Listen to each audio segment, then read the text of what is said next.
Hi there, welcome back to our channel. My name is Helen I am Joseph, and we we are the Joe-Attahs. Joe-Attahs. If you're just stumbling on this channel for the first time, welcome. Welcome. Good to have you. Good to have you here, and you would love it here. And if you've been here before, if you watched any of our videos, welcome back. And we're excited to have you. Yes, Please we are. don't forget to like and subscribe, and also share this video and any other video that blesses you with someone, so they can be blessed as well. That's right. All right, so today very importantly, we're going to be looking at unrealistic expectations.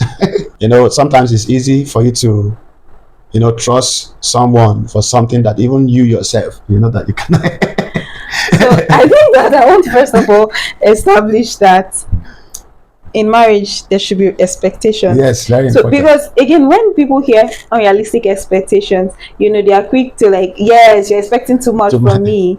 But it should just tell you that means there are expectations that are realistic. Yes. Okay. Right. So the idea of unrealistic expectations should not be used as a sword. It should rather be a shield.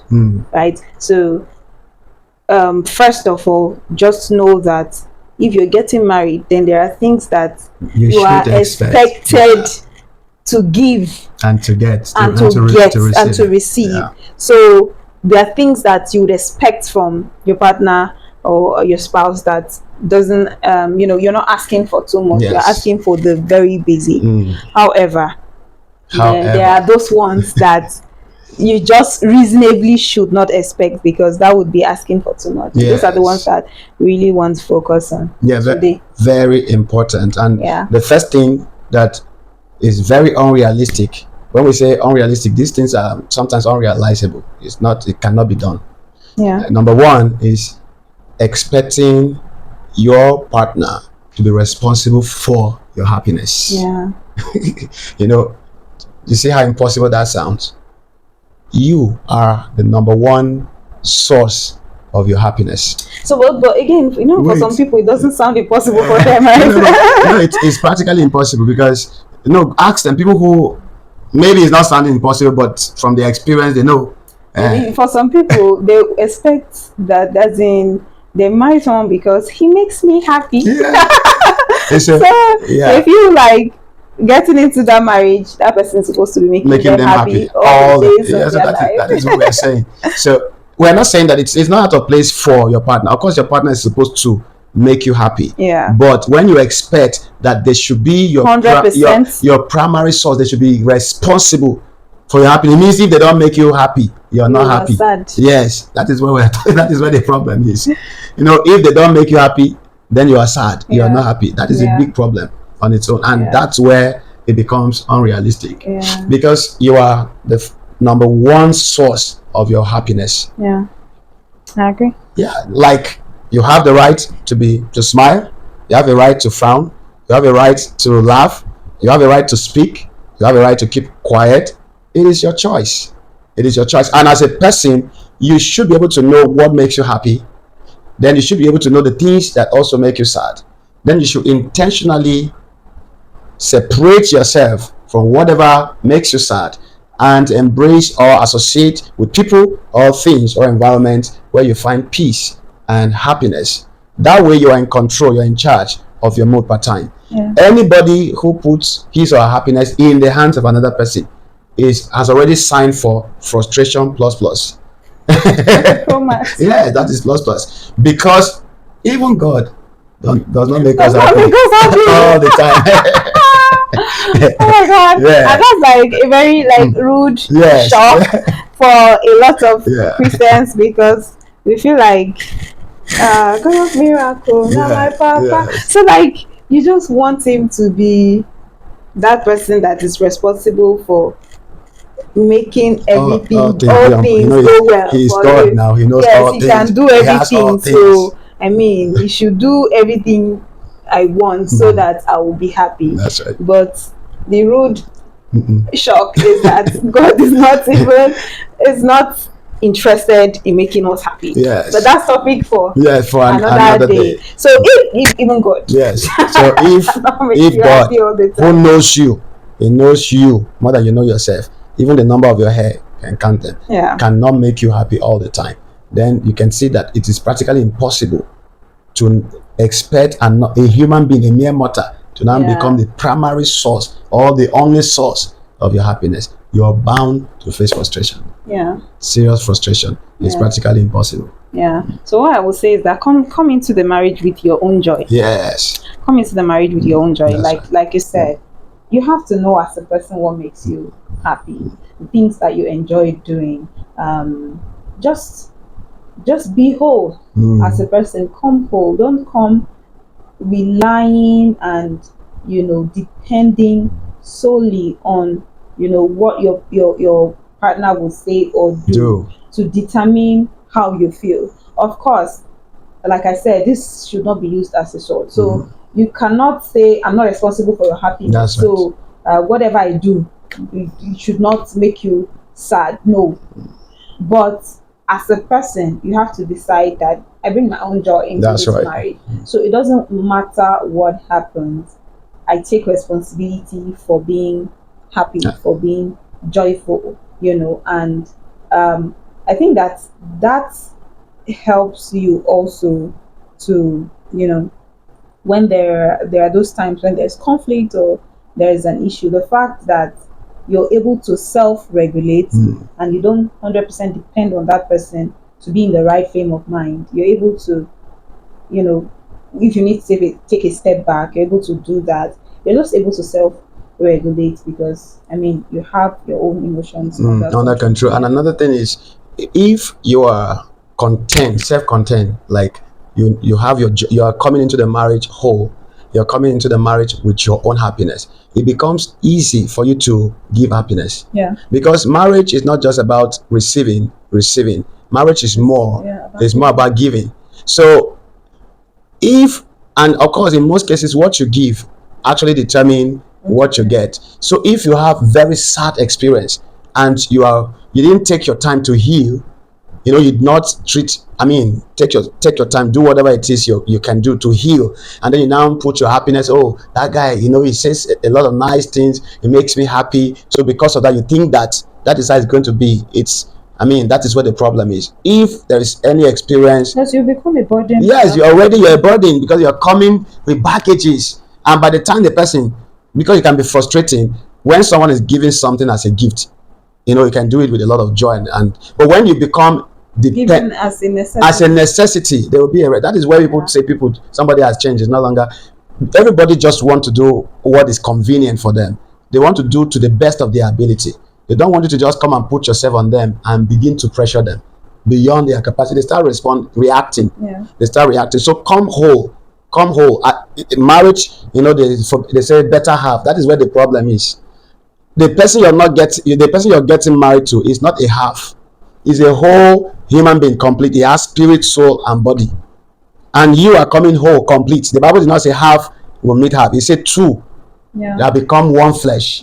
So these are two complete human beings, two whole human beings, mentally whole, emotionally whole, physically whole. And then you come into the marriage with a lot to give.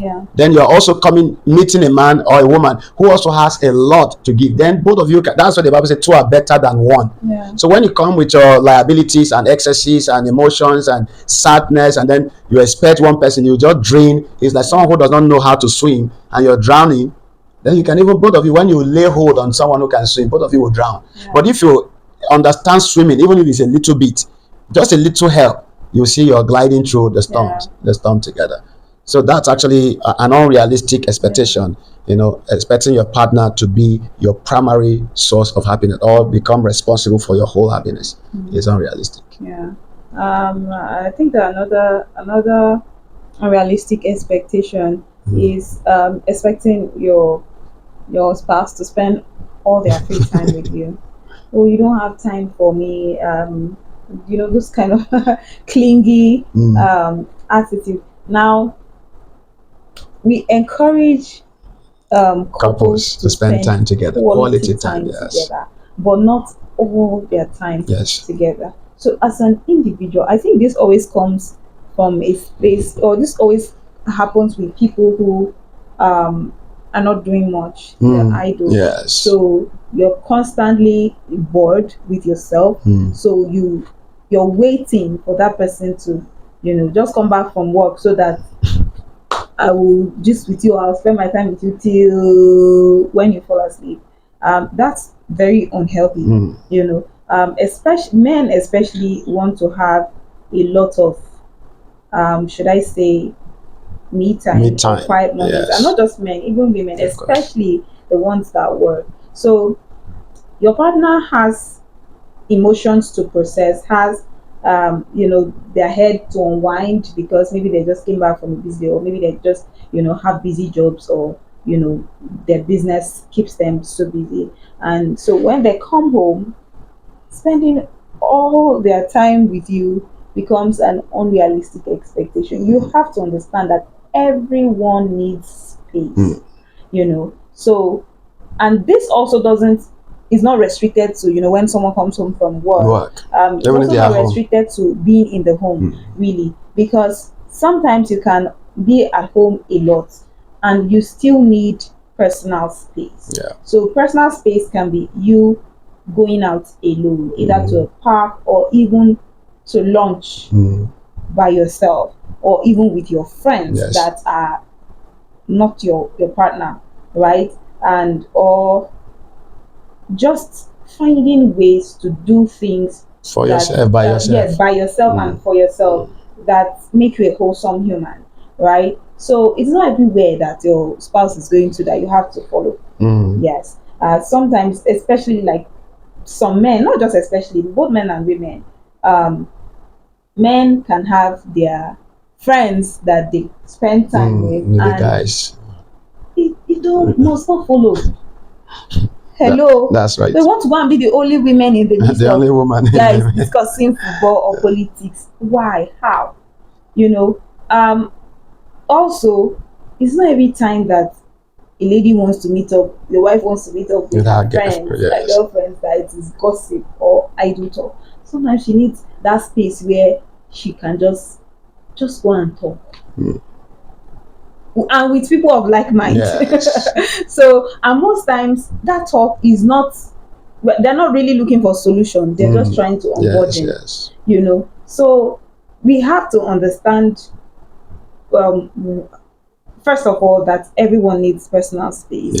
And how they choose to have that personal space, or how they choose to spend that me time is like it's their prerogative, entirely up to them. Yes. So you need to respect that. Very important. So expecting your spouse to spend all their free time with you is very unrealistic. There will be times when they want to be alone, and there will be times when they want to and need to be with other people aside you. This is not excusing people who, especially maybe guys who every day they come back from work and they go and watch football every day and come back late. So whether drunk or not drunk, you just go and you come back late, and your wife is there, has been waiting since morning to just talk with you. This is not that. This is that occasional, once in a while time, or at least a short space of time every day, where you let someone just have their me time, be in their personal space, so that they can be in touch with themselves, and and the truth is, you really cannot be very productive if you confine yourself in a noisy place all the time. So there's something called meditation, because even scripture says, as a man thinketh in his heart, so he is. So most of the times somebody needs that time where you can just lock up yourself without any distraction. You may not be doing anything. You're not pressing phone, you're not chatting with anybody, you're just processing the thought in your mind. It could be a business idea, it could just be generally maybe meditating on scripture, or just reflecting on something, so that you can bring out your best self. Everybody needs that. That's number one. Number two is that you need to get a life for yourself. Get a life for yourself. It's important, and that's why now technology has made life so easy. You're not the type that likes doing 9 to 5. It's okay. You don't have to leave the house. There's a lot that you can do. In fact, if we want to mention names, because we don't want to advertise anybody, nobody has paid us for adverts. So there are people who make more money from the comfort of their homes than people who go out working remotely. There are people who work with petrochemical companies abroad in Nigeria, and maybe it's 2 hours to 4 hours in a day, and they are earning in dollars and in pounds. Far more than people who leave their houses, pay transport, and have a hectic day. So you can leverage on these opportunities so that while he's away, this one that what we are saying, spending all the time. Do you know that there are people that even when their spouses are in the office, they just want to constantly texting or calling. It's okay. It's okay to check up. Yeah, it's okay like 2 times, 3 times in a day to check up on your. But if they are going to be receiving your message like per second, per minute, how are they focusing? Exactly. So there's how care is good. So there should be a balance. Yeah. In a bit to show care, you can become a distraction without knowing. That's exactly what we are talking about. We advocate, of course, we have talked about intimacy in marriage in our previous videos, and you can see that we advocate. Of course, we spend time a lot. I spend time a lot with my wife. Yes, and it's actually a priority for me. But I don't spend all my time with her. There are times that I will come back home and she's already tired. She want to go to bed earlier than usual, to wake up much later. I still have stuff to do. I mean, she can go to bed, I'll stay and handle my stuff. There are times I want to go to bed earlier, to wake up later. She will do what she's doing and allow me, to take that rest. Then there are times we are home and then I come into the study to do 1 or 2 things. So that time, the we time is together. The me time should also, be respected. It's very important because there's nobody. It's like my daughter. Whenever she's at home and then we want to step out, she will say, "So how are we going to have fun?"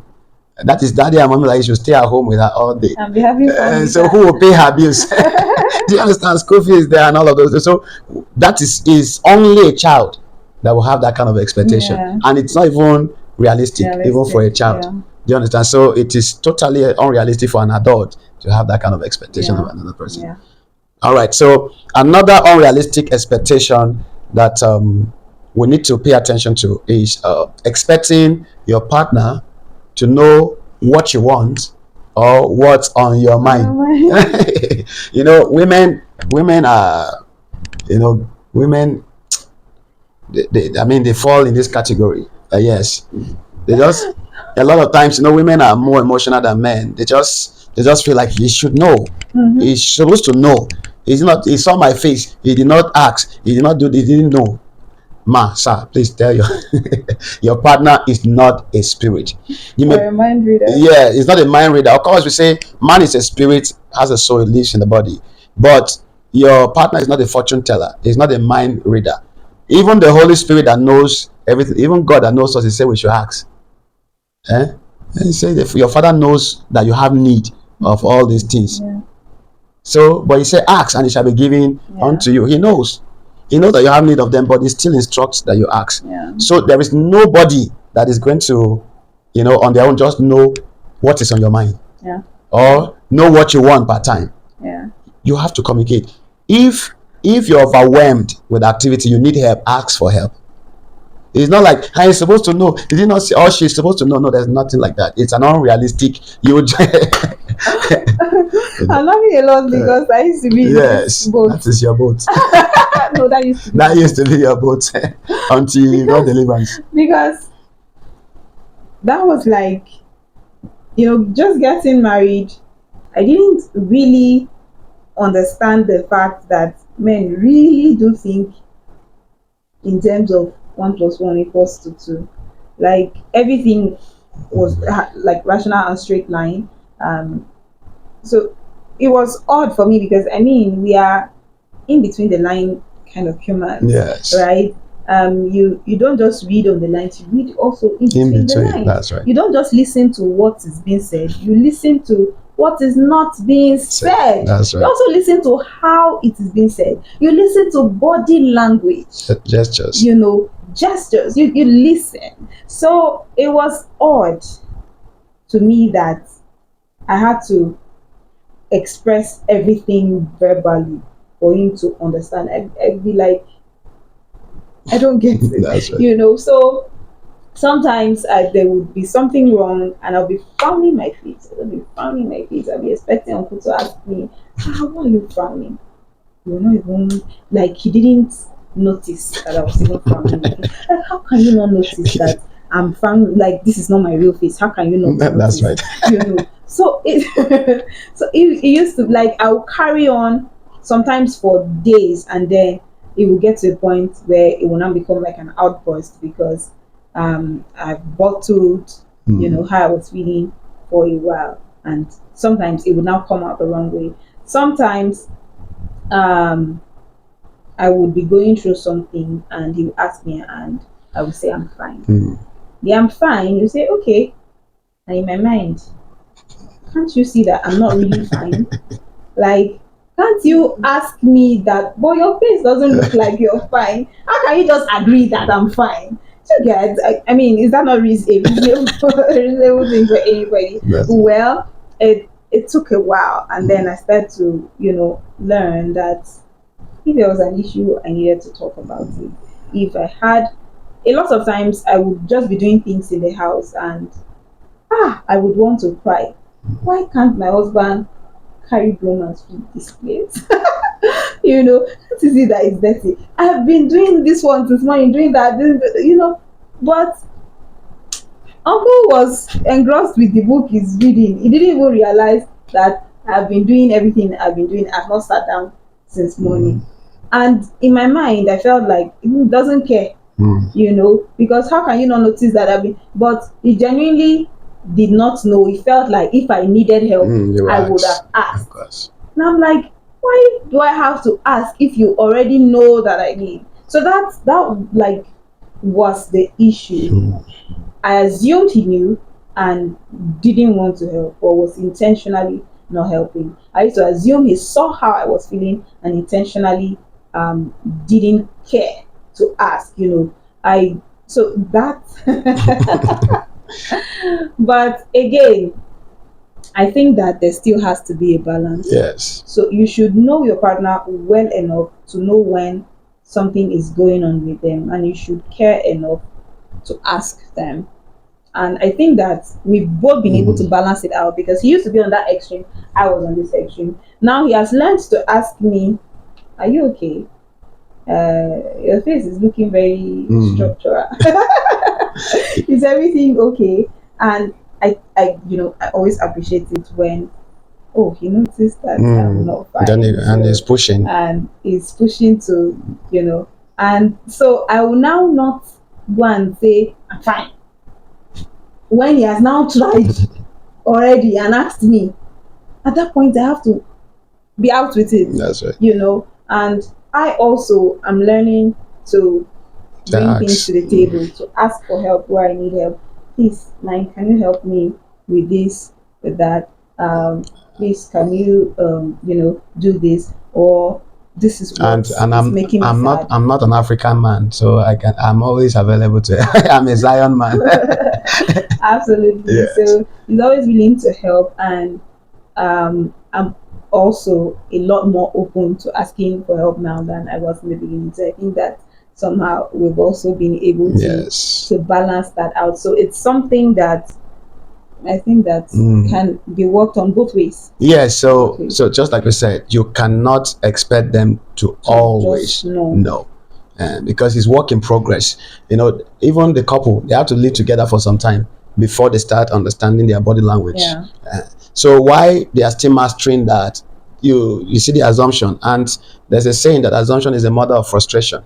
The more you assume, it's like the more you look, the less you see. That is how it works. This person is innocent. He's innocent. Obviously, he doesn't know. Just ask. Be vocal when it comes to your request. If you need something, ask. If he doesn't have it, he will give you an explanation. And it has to do with whether money, whether domestic help, assistance at home, or even to the market. Any place you're going now, could you help me get this? So it's I mean, most of us that are not Africans, we do these things. We are Zion men. Yes. Some people used to say that when a man is going to the market for the wife, he's a stingy man. He does not want to give. That is how bad. That is how bad the African society has made it. So some people are very rigid. They are rigidly following that trend. But we are not. I am not an African man. I'm a Zion man, and we help our wives. Yeah. And because that is the way it's supposed to be. Yeah. Of course, she's not abusing that privilege. Not like it's a role sharing kind of thing that, okay, I went to the market yesterday, you go today. No, that's not what it is. It's a request. And there are things that I feel like it should be my responsibility, that if I'm unable to at that moment, I ask her for help. And that is what is partner. That is why we are called partners. Yeah. That is what partnership is all about. So it is unrealistic to expect your partner to always know what you want or what is on your mind. It won't work. All right. Yeah. So another unrealistic expectation, this one, a lot of couples are guilty of this. Expecting a conflict, expecting a conflict to be resolved when you've not made intentional efforts Conscious of it. to repair and reconnect. So we tend to just sweep things under the carpet and expect that everybody is okay. Now, let me just give an analogy. Imagine that somebody is going or maybe crossing the road and trailer jam the person, or even ordinary bike, right? A person gets knocked down by a vehicle and they're injured. Do you, because time has passed, right? Let's say maybe 2 days after, you didn't take the person to the hospital, the person didn't receive any form of treatment or first aid, you now expect that, and we are not in that scene again where trailer jammed you. Yes. Just expect that the person should have healed already. So we do that physically, like we are able to understand that someone needs to heal physically. Why is it so difficult to understand that someone needs to heal emotionally? We have that allowance for when someone is physically hurt, but we don't have the allowance for when someone is emotionally hurt. So there's a conflict, someone is feeling bad, someone is hurt, and because you manage to scale through that moment, and hours have passed or days have passed or weeks have passed, you expect that everything should be okay. You need to understand that if that person is hurt, then it means that if you didn't do anything to repair and reconnect. that hurt and to reconnect with yourself, because once there is hurt, there's a disconnect. Yes. So that's why you see that the person would no longer respond as they ordinarily should. When they see you, they're not as excited as they used to. They're not hugging you, they're not verbally expressing. It's because they are hurt. So when you don't make effort to heal that emotional hurt, no matter how little or insignificant you think it is, it's there. It's left an imprint on the person. The person is still hurt, even if the person decides to, carry on. So if you've not made any conscious and intentional effort to repair and to reconnect, just know that that hurt becomes a fixed deposit, becomes a scar. And the more you continue to sweep things under the carpet, it has passed, let's not bring it up. It will aggravate that kind of eventually. attitude.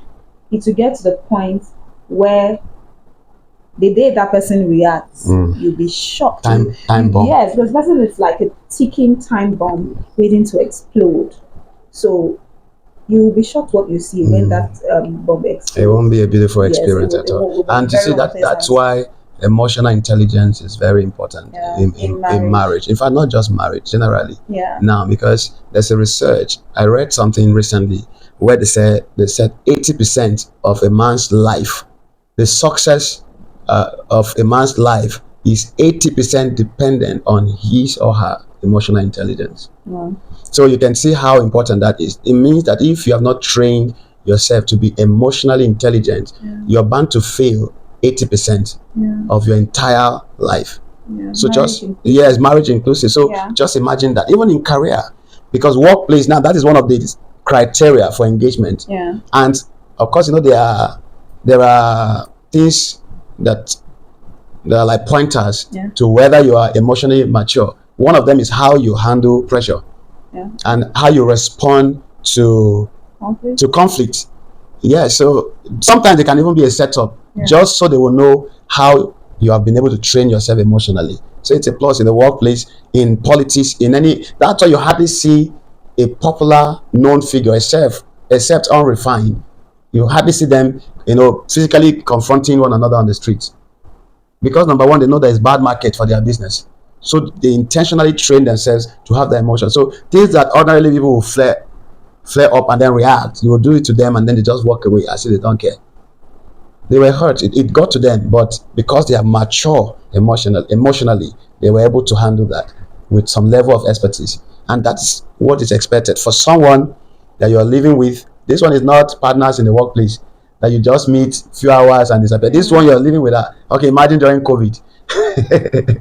When there was no work, there was no church, there was no social gathering. The only person you were left with is your wife in the confine of your home. And then all the baggages of the years, you will now bring them out. And two of you now are separated inside the same house. What will you do with yourself? So it is very, very, very important for you to make conscious, intentional effort to repair and reconnect. One of the ways you can do that is to know your partner's love language. Okay, when they are feeling like this, what can I do to make up? You can even ask them. Genuinely apologize for the action. Let them know that it was not intentional. Like one of my pastors, they said when they just got married, he did something that got the wife really pained. And him trying to be an African man, he just left the house and got to the office. Hey, pastor, want to pray? Couldn't pray. That was conscious. It was like a weight. He couldn't pray. Then while he was struggling, the prayer was not flowing. The next thing was he just brought out his phone and wrote the wife a love note. Honey, I married my friend and not an enemy. I can never intentionally do anything to hurt you. Whatever I've done, if you're not happy, I am very deeply, deeply sorry. I regret my action. It won't happen again. Then he dropped the phone. He wanted to pray. He was not sure. We said communication is not complete until you get feedback. Before you know it, because the house was not far from church, the next thing he saw, heard a knock on the door. And when he opened the door, that was the wife standing there with smile from molar to molar. See the goosebumps on his body. She didn't enter as he was entering. She just said, I just came to see you. You can go ahead. And then she closed the door and left. The man entered, and the realms and dimensions. So you can see how little that was. It affected his productivity. And it was affecting the wife too. So if it was not repaired and then recognition established, you can see that she will not be productive, he will not be productive. And some people carry things like that for a long time.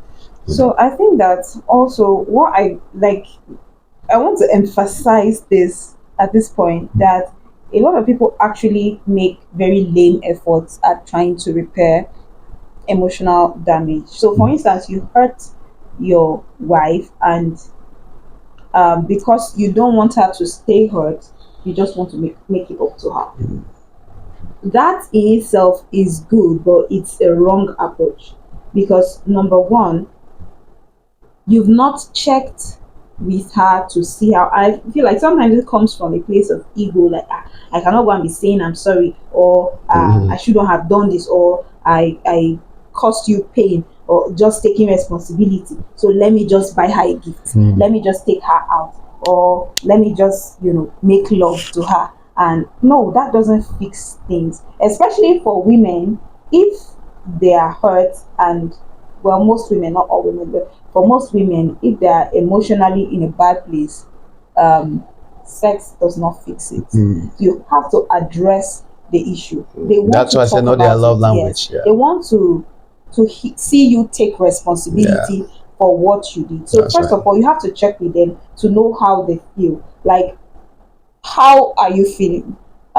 What's making you feel that way, right? You need to understand the hurt before you even know how to approach it, address it. Yes, what can I do to him? Then you need to take responsibility. Since you were the one that caused the hurt, whether you think that they are justified to feel the way that, because again, that will be deflecting. Say, but I just said the simple thing now. Why would you be feeling bad? Yes. Or what I said wasn't that serious. Now you're making a mountain out of a molehill. No, that it's not in your place to decide how they should feel, right? So you need to take responsibility for making them feel that way, right? And apologize. Then ask them how you can make it up to them. Or if you already know, at that point, go ahead and make it up to them. But do not just try to make things up to someone without first of all making conscious and intentional effort to repair the hurt that you caused and reconnect with them emotionally. Very important. Very important. Yeah. And of course, my brother, go and apologize. It is for your own good. You will not die. So that you will live long. They will not remove the manship from your head. Please go and apologize. You see, those words, they are simple. I am sorry. But as simple as they have been the reason why some homes were broken. Because some people ego training, I don't understand.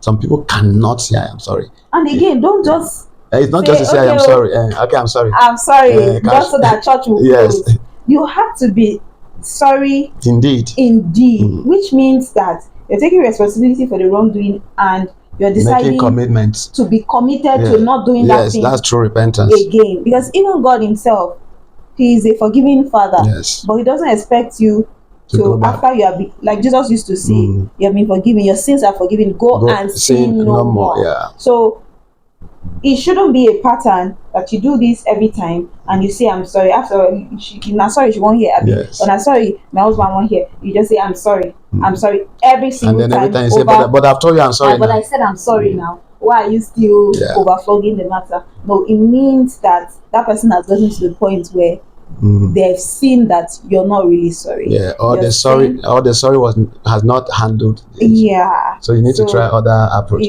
It's like when you're trying to solve a math question. If you use one formula and it didn't join, you try another formula. You don't know that formula was not the formula. The fact that you tried doesn't mean that it has worked. So the goal is to make sure that it worked. So do all it takes.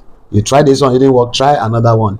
Until by all means let it once it works, then you are succeeded. So it does not work until you succeed. Powerful. All right, so finally on this note, I would like to the last unrealistic expectation that I would like to bring to your notice is expecting your partner not to change or to not change. That is another unrealistic expectation. My brother, my sister, people will change and they will continue to change. In fact, and that I'm coming there. Change is the only thing that is constant. But you see, sometimes a lot of people don't know how to embrace change. Because of maybe emotional attachment or because of perception, or maybe they are bragged to someone or before. It looks like it will appear that they are lying or something. I don't really understand. Change is a good thing. Okay, imagine you give birth to a child and that child remains a child at age 3, age 4, age 5. They are not sitting down. They are not. Will you be happy?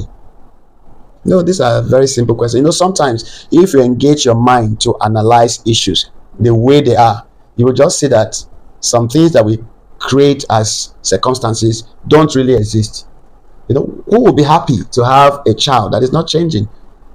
You want to see them change physically. You want to see them change mentally. You want to see them change in every wise. Even in school, when you take a child to school who is not talking yet, but you want after some point you want to see your child talking.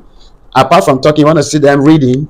Apart from reading, you want to see them writing. That is the change, and it is applicable to humans. Okay, you marry a wife, she was slim, tall, lekpa, and she has been like that. Okay, now you are married as a result of your activities. Why the emphasis? Yes, as a result of your activities, because the way she came to your house is not how that is not how she is. From that wedding, you went somewhere and you started some activities, and as a result of those activities, the activities that produce maybe offspring 1 or 2, and then you're surprised that she's adding weight.